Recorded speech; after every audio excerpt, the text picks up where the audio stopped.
بسم اللہ الرحمن الرحیم۔ ناظرین السلام علیکم۔ حضرت ابراہیم علیہ السلام کے بیٹے حضرت اسماعیل علیہ السلام کے 12 بیٹے تھے۔ ان کی نسل اس قدر ہوئی کہ مکہ مکرمہ میں نہ سما سکی اور پورے حجاز میں پھیل گئی۔ ان کے ایک بیٹے کدار کی اولاد میں عدنان پیدا ہوئے۔ عدنان کے بیٹے ماد اور پوتے کا نام نزار تھا۔ نزار کے 4 بیٹے تھے، ان میں سے ایک کا نام مزر تھا۔ مزر کی نسل سے قریش بن مالک پیدا ہوئے، یہ فہر بن مالک بھی کہلائے۔ قریش کی اولاد بہت ہوئی، ان کی اولاد سے قصی نے اقتدار حاصل کیا۔ قصی کے آگے 3 بیٹے ہوئے، ان میں سے ایک عبد المناف تھے، جس کی اگلی نسل میں ہاشم پیدا ہوئے۔ ہاشم نے مدینہ کے ایک سردار کی لڑکی کے ساتھ شادی کی۔ ان کے ہاں ایک لڑکا پیدا ہوا کہ ہاشم کا انتقال ہو گیا اور ان کے بھائی حضرت عبد المطلب مکہ کے حاکم ہوئے۔ ہاشم کا بیٹا مدینہ منورہ میں پرورش پاتا رہا۔ جب حضرت عبد المطلب کو معلوم ہو گیا کہ وہ جوان ہو گیا ہے تو بھتیجے کو لینے خود مدینہ گئے اور اسے لے کر مکہ مکرمہ پہنچے تو لوگوں نے خیال کیا کہ یہ نوجوان ان کا غلام ہے۔ حضرت عبد المطلب نے لوگوں کو بتایا کہ یہ ہاشم کا بیٹا ہے اور میرا بھتیجا ہے۔ اس کے باوجود لوگوں نے اسے حضرت عبد المطلب کا غلام ہی کہنا شروع کر دیا۔ اسی طرح شیبہ کو عبد المطلب کہا جانے لگا۔ ناظرین، حضرت عبد المطلب کے ہاں حضرت ابو طالب، حمزہ، عباس، عبداللہ، ابو لہب، حارث، زبیر، زرار اور حضرت عبد الرحمن پیدا ہوئے۔ ان کے بیٹے عبداللہ سے ہمارے پیارے نبی حضرت محمد مصطفیٰ صلی اللہ علیہ وآلہ وسلم پیدا ہوئے۔ حضرت عبد المطلب کے تمام بیٹوں میں حضرت عبداللہ سب سے زیادہ خوبصورت اور سب سے زیادہ پاک دامن تھے۔ حضرت عبد المطلب کو خواب میں زمزم کا کنواں کھودنے کا حکم دیا گیا، یعنی حضرت اسماعیل علیہ السلام کا کنواں۔ اس کنویں کو قبیلہ جرہم کے سردار مزاز نے مٹی ڈال کر بند کر دیا تھا۔ قبیلہ جرہم کے لوگ اس زمانے میں مکہ مکرمہ کے سردار تھے اور بیت اللہ کے نگران تھے۔ انہوں نے بیت اللہ کی بے حرمتی شروع کر دی۔ ان کا سردار مزاز بن عمر تھا، وہ بہت اچھا آدمی تھا۔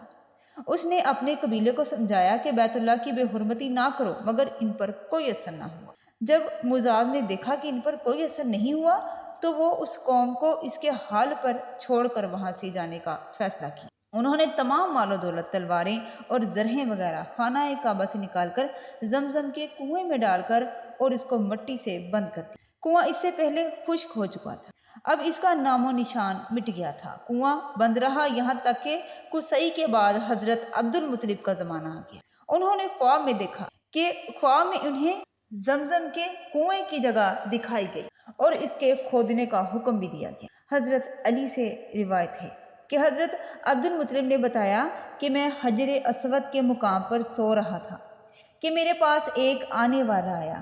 اس نے مجھ سے کہا کہ طیبہ کو کھود دو۔ میں نے پوچھا طیبہ کیا ہے، مگر وہ بتائے بغیر چلا گیا۔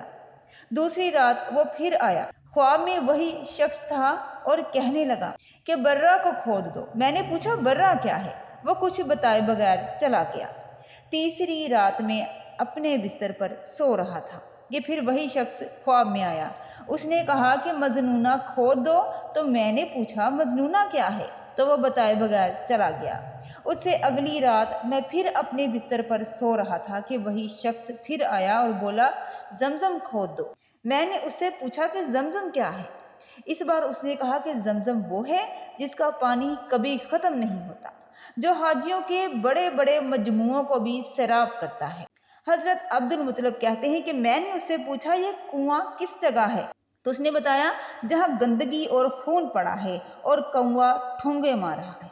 دوسرے دن حضرت عبد المطلب اپنے بیٹے حارث کے ساتھ وہاں گئے تو انہوں نے وہاں دیکھا کہ گندگی اور خون پڑا تھا اور ایک کوا ٹھونگے مار رہا تھا۔ اس جگہ کے دونوں طرف بت موجود تھے اور یہ گندگی اور خون دراصل ان بتوں پر قربان کیے جانے والے جانوروں کا تھا۔ پوری نشانی مل گئی تو حضرت عبد المطلب کدال لے کر وہاں آ گئے اور کھدائی شروع کی تو وہاں پر قریش بھی آ پہنچے۔ انہوں نے کہا کہ اللہ کی قسم ہم تمہیں یہاں کھدائی نہیں کرنے دیں گے، تم ہمارے ان دونوں بتوں کے درمیان کنواں کھودنا چاہتے ہو جہاں ہم ان کے لیے قربانیاں پیش کرتے ہیں۔ تو حضرت عبد المطلب نے اپنے بیٹے حارث سے کہا کہ تم ان لوگوں کو میرے قریب نہ آنے دو، میں کھدائی کا کام کرتا ہوں، مجھے جس کام کو حکم دیا گیا ہو میں ہر حال میں یہ کام ضرور کروں گا۔